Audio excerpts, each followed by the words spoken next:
Gravar. Olá, pessoal. Então, continuando aí a continuidade.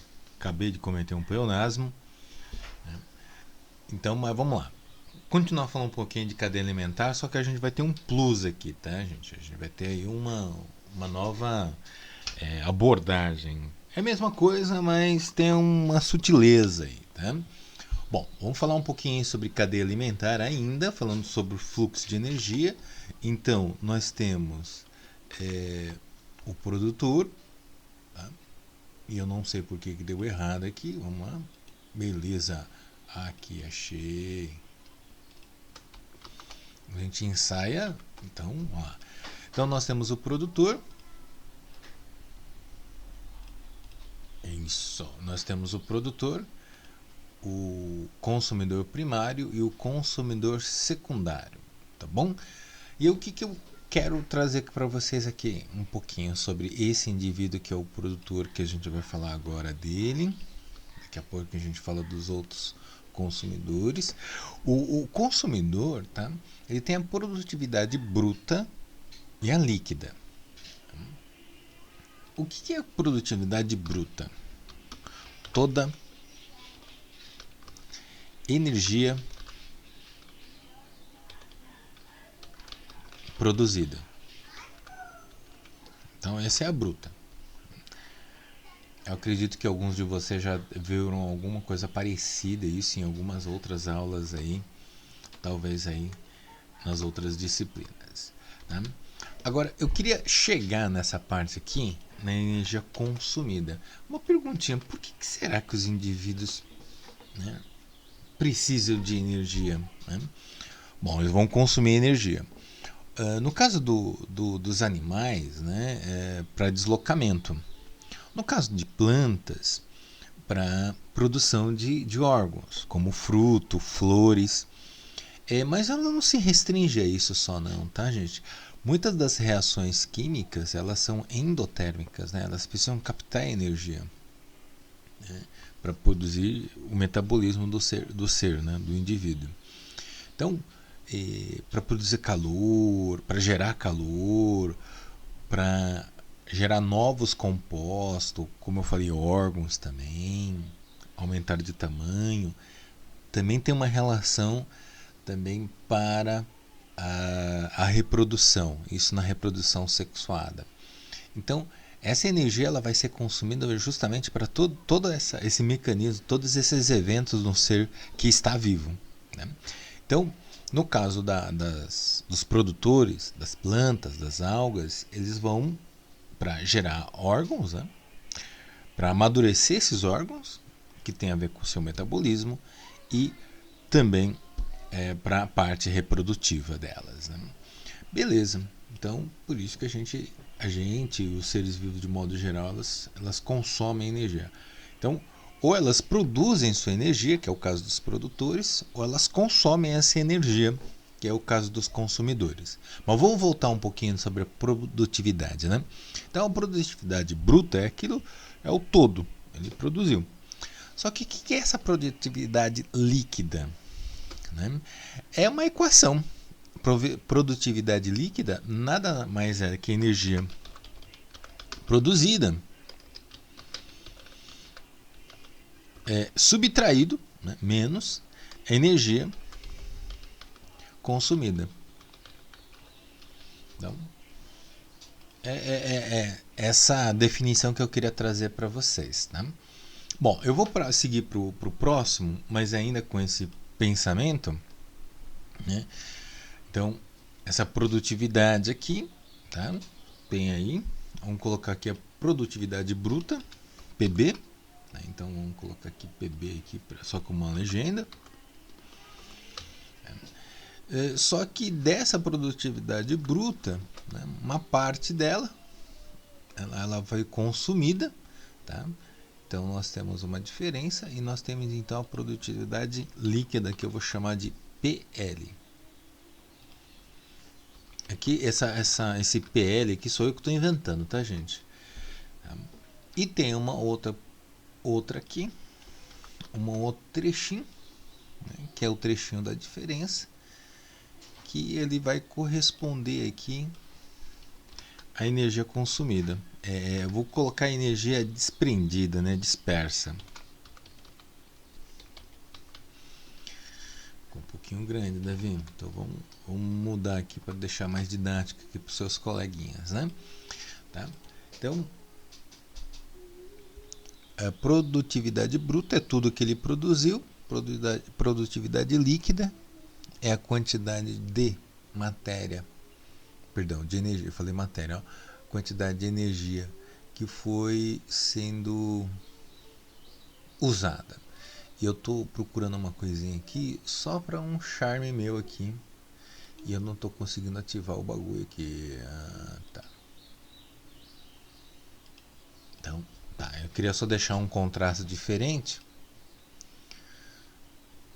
só por uma situação didática mesmo, tá bom, gente?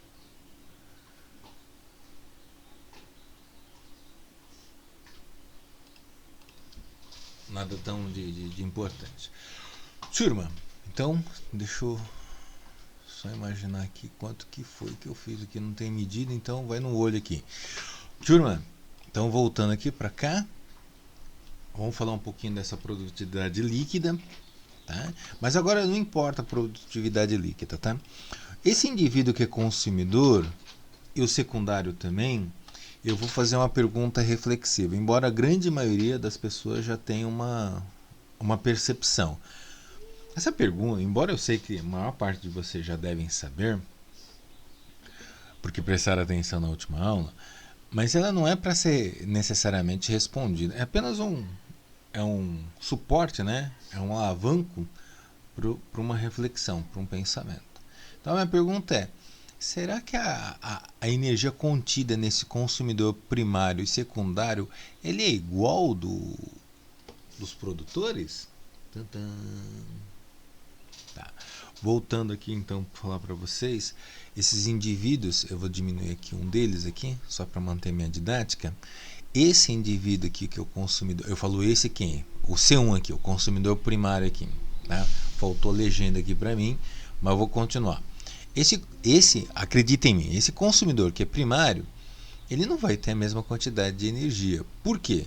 Ele consumiu a matéria para adquirir energia com a mesma filosofia, para ele poder consumir, para que ele pudesse andar, correr, voar, se for o caso, nadar, se for o caso, né, para reproduzir, para criar estruturas, né, seja para reprodução, seja para estratégias de sobrevivência desse indivíduo.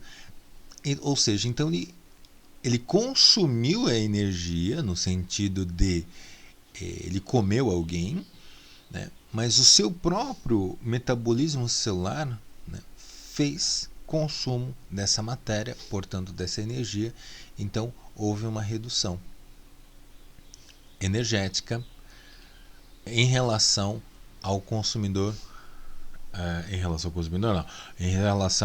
ao produtor.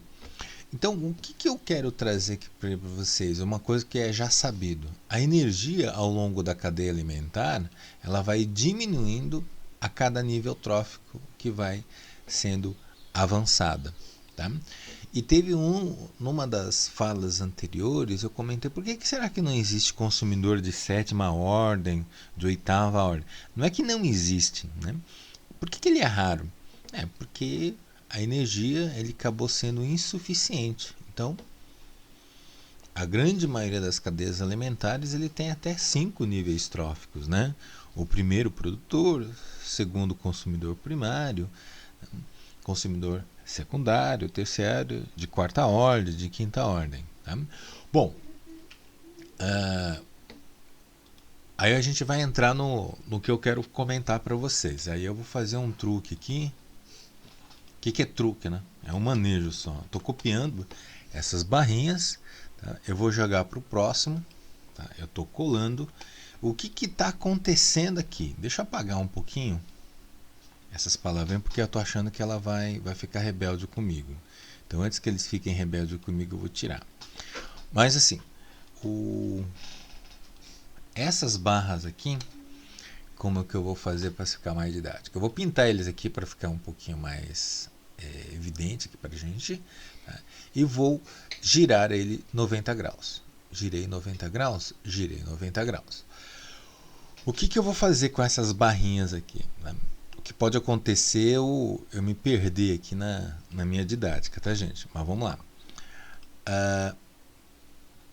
Oxe, tu não virou?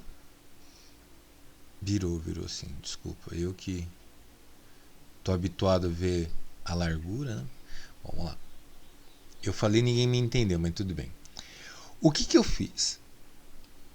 Eu fiz alguma coisinha, né? Para quem percebeu, ó, legal. Para quem não percebeu, deixa eu voltar aqui um pouquinho.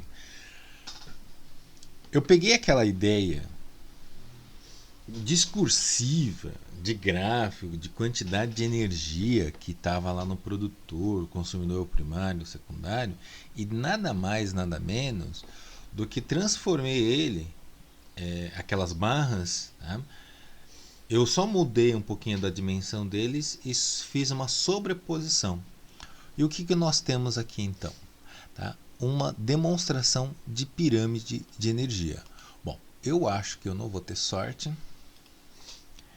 Não vou. Já percebi que eu não vou ter. Esse é o nosso consumidor secundário. Eu queria saber se dá para mudar de... Dá para mudar a sua direção? Deu. Tá. No próximo eu tenho que lembrar como faz. Esse aqui é o nosso consumidor primário. Gente, se der falha novamente, por favor, tenham paciência comigo. E o último aqui é o nosso produtor, tá? Eu vou colocar só P, tá, gente? De P de produtor. Legal, legal. Dessa vez eu fui feliz. Então, o que nós temos aqui nessa ideia de pirâmide de energia? Numa pirâmide de energia chama-se pirâmide, porque remete àquela memória lá das pirâmides de blocos sobrepostos um sobre o outro. E o que nós temos nessa narrativa?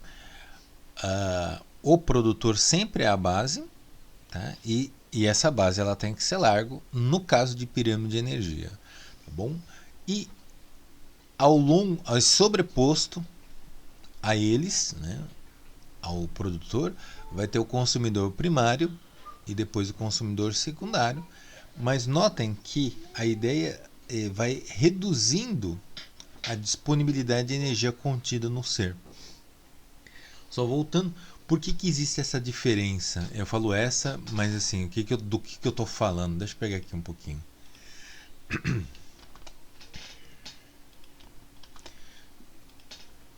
Se eu engasgar aqui, se eu me engasgar aqui é porque eu tô empolgado, tá, gente? Tá. Por que eles não têm a mesma largura, né? Pela razão, ou seja, pelas explicativas que foi dada anteriormente, que eu vou estar repetindo aqui para vocês. Essa parte que de algum modo estou falando que foi dispersa, né? O que foi dispersa? Foi dispersa a energia. E essa energia foi dispersa, na verdade, para sendo transformada em energia mecânica, né? Para gerar movimento, energia para formar novas estruturas ou até mesmo para mecanismo de reprodução. O que você deve olhar, né, com mais assertividade é o laranjinha, onde está o PC1, que é o consumidor primário, e o C2, que é o consumidor secundário. Essa dispersa eu coloquei só para mostrar para você que algo que você aprendeu lá na física, que a energia e a matéria, ela não se perde, ela se transforma. Então essa dispersa que o biólogo fala é que não está mais contida no ser vivo, mas ele está contida aí no sistema. Tá? Bom, eu vou terminar a nossa aula para vocês. Tá? Quer dizer, eu não vou terminar não, mentira. Eu vou apresentar essa questão para vocês aqui. Tá? Eu vou colocar isso como desafio.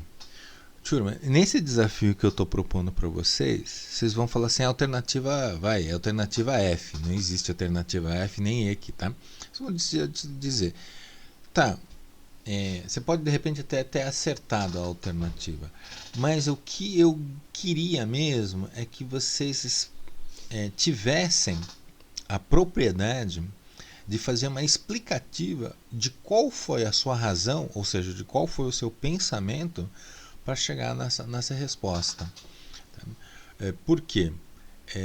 Porque acho que uma das minhas intenções com vocês, estudantes, é que a gente não seja tão mecânico no sentido de chegar só na resposta, né? De ter a resposta, mas de ter articulações e construir argumento, construir explicativo para chegar na resposta. E detalhe que eu aceito, vocês podem se enganar por uma dificuldade de interpretação ou até mesmo naquele momento emotivo da gente de acabar equivocando. Então eu vou colocar essa questão aqui como desafio para vocês. Opa, apareceu um outro aí. Para articular nossos encontros aí remoto. Tá? Turma, para não passar desapercebido, eu vou pegar essa questão número 3, tá? E falar ainda sobre cadeia alimentar. Sobre essa cadeia alimentar, tem uma perguntinha aqui, mas antes de falar um pouquinho da perguntinha, tá? É o fitoplâncton, a sua energia, que ele é uma alga, essa sua energia é produzida, transformada em energia luminosa em energia química. Essa energia química, parte dele vai produzir energia térmica novamente, tá? Pelo ATP, que vão desencadear aí um metabolismo para esse ser. Mas parte da sua massa, parte da sua energia vai ser transferido para um outro ser que o alimentar, né? Ou seja, o zooplâncton se alimenta do fitoplâncton. E esse zooplâncton, né, ele consome energia justamente para que ele pudesse deslocar-se, formar novas estruturas, né, desenvolver-se, portanto, e reproduzir. Algumas pessoas devem estar perguntando o que é esse tal de plâncton. Plâncton, Pedro, são seres, né, é uma generalização, são seres que numa coluna d'água, ou seja, na água, eles ficam flutuando, fica na parte superior, fica na parte onde tem contato com maior concentração de oxigênio atmosférico e também com a luz, né, quando for período luminoso, né? Eu vou falar de dia, né? Tá? Então isso serve tanto para os seres autótrofos, né, como para os seres que não autótrofos, os heterótrofos. Zoo para recordar ou para associar com animais, ou seja, que não fazem fotossíntese, e fitoplâncton, né, para associar aquela folha, né? Não é bem folha, né, do jeito que eu estou falando, mas é aquilo que faria fotossíntese ou fosse autótrofo, tá bom? Mas vou continuando aqui. Peixe, né? Esses seres vertebrados, eles fariam a ingestão desses plâncton, né? Para quê? Para obter matéria, e essa matéria, né, energia química, transformar-se numa energia também química, né, mas com uma natureza de transformar-se em energia térmica. Esses peixes então adquirem essa energia também para locomoção, para o seu desenvolvimento e para a sua reprodução, que por sua vez vão se transformar, uma vez pescado, vão se transformar em ração, tá? Uma ração para galinha, né? Essa galinha então, portanto, vai comer essa ração de peixe, tá? E essa galinha, por sua vez, né, vai ficar nutrida, vai ficar alimentada, vai ficar energética, né, vai ter aí a sua massa corporal acrescida, mas depois vai ser devorado pela onça, pelo mesmo motivo de todo ser vivo. Ele consome energia, ele adquire energia para o seu deslocamento, para a sua reprodução e desenvolvimento. Né? Desenvolvimento e reprodução. Né? Bom, falei. Isso que eu acabei de fazer é uma narrativa, tá, para se envolver numa explicativa. Bom, vamos para a pergunta em si, vai? A menor quantidade de energia disponível deve ser encontrada no nível trófico. Bom, a menor energia, tá? A gente tem uma dica, eu acho que está no slide aqui, deixa eu ver se eu acerto. Isso, é isso aqui. Ó. Numa cadeia alimentar, a energia diminui a cada nível trófico, né? A cada nível trófico que avança. Ou seja, o primeiro, à esquerda, né? E o último, à direita. Tá? Então, o primeiro é maior e o último é menor. Seguindo essa lógica, não exatamente de esquerda e direita, tá, gente? Mas assim, no fluxo, né? O produtor é maior e o oposto, né, que é o último, ele é o menor. No caso, então, aqui na nossa explicativa, a onça é menor. Para quem percebeu, houve uma chamada aqui para mim, eu preciso dispensá-los, né? Eu preciso me dispensar de vocês. Mas antes, porém, só que retomando aqui a minha fala, onça 5, tá?